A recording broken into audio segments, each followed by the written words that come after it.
doing? Just happy to be alive, right? Are you guys on Instagram? No.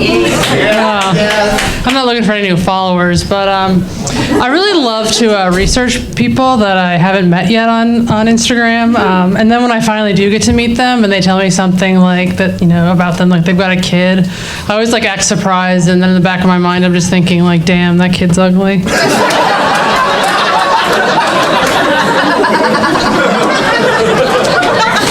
I think the worst part about stalking online is when you accidentally like a post of someone you're stalking. Yeah. But I found out that if you immediately turn your phone off, flip it over, and walk away, it never happened. My favorite person that I follow on Instagram right now is actually my gynecologist. And she's really fun. She's got really helpful information, like a lot of like what not to do with your lady parts.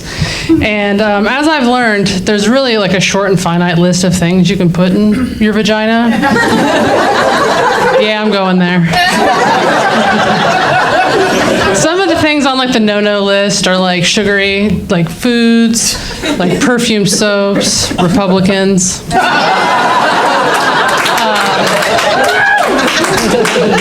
But for some reason, like us women, like want to like kind of test these boundaries.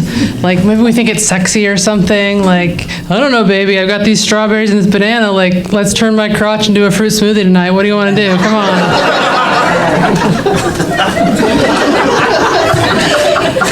But recently, my doctor posted online warning women to not put Pop Rocks in their lady hole. And I was kind of like, that's kind of like a no-brainer. But then I was like thinking back, like when I was a kid, and putting a fistful of Pop Rocks in my mouth and like feeling like the hot sizzle and like the violent pops, like the danger. And I started to think like, what if these women are like onto something? Like, what if Pop Rocks are like a gateway drug to like a kink I don't know about yet? Like should I be like researching tasers? Like, but I think I'm just gonna stick to having things explode in my mouth. I think that's kind of. But I loved candy as a kid, and even as a kid, I've always been tall. Like even as a baby, I was like 6 feet tall. And I love being tall. It's the best. I love like looking down on people. I love like, just like the unjustified authority that I'm just granted automatically. And I really love the like more likelihood of me becoming a U.S. president. But the one kind of like downside is like whenever I go out in public, there's like these mouth breathers that like come up to me and they're like, "Hey, you're tall. How tall are you?" And I always like wonder like, do they like go home at night and like write in their diary like, "Dear diary, today I ran into a 6'1" woman in the Midwest. Can you believe it?"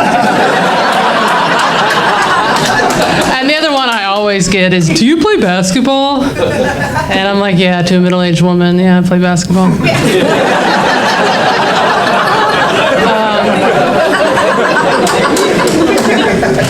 Dating is tough though. Like dating as like a tall woman, it's a little different. I don't really have like standards for the men I date. Height-wise at least. I don't like at the end of a date. I don't want to like go down for like a hug or a kiss someone and just feel like Michael Jackson at Neverland Ranch. Like.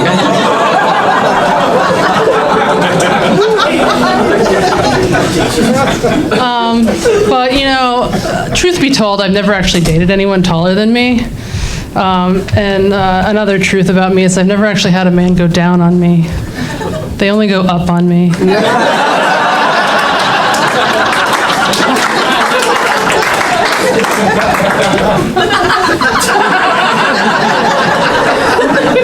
Took you a second.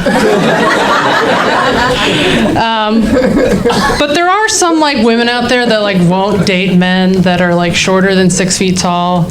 And these height supremacists are just like really horrible people. But I will say that like short men and tall women kind of get like the short end of the dating stick. And, you know, I feel like I've come up with kind of like a compromise on like how to deal with this situation to kind of even the playing field. And I think I've kind of decided that like tall women should be allowed to date two short men.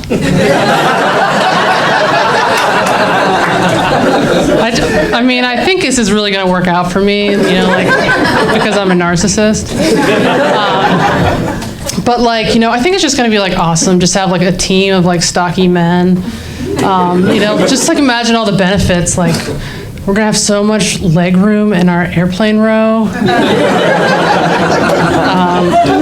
You know, like, they're going to bring home all these like sweet treats from working a long day at the chocolate factory.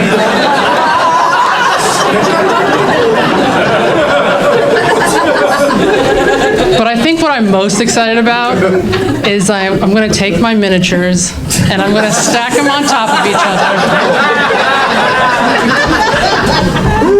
I'm going to stack them on top of each other and I'm going to put them in a giant shirt.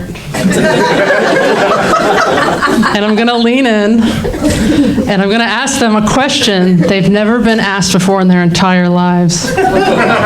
Do you play basketball? Thank you. I'm Stephanie Cran.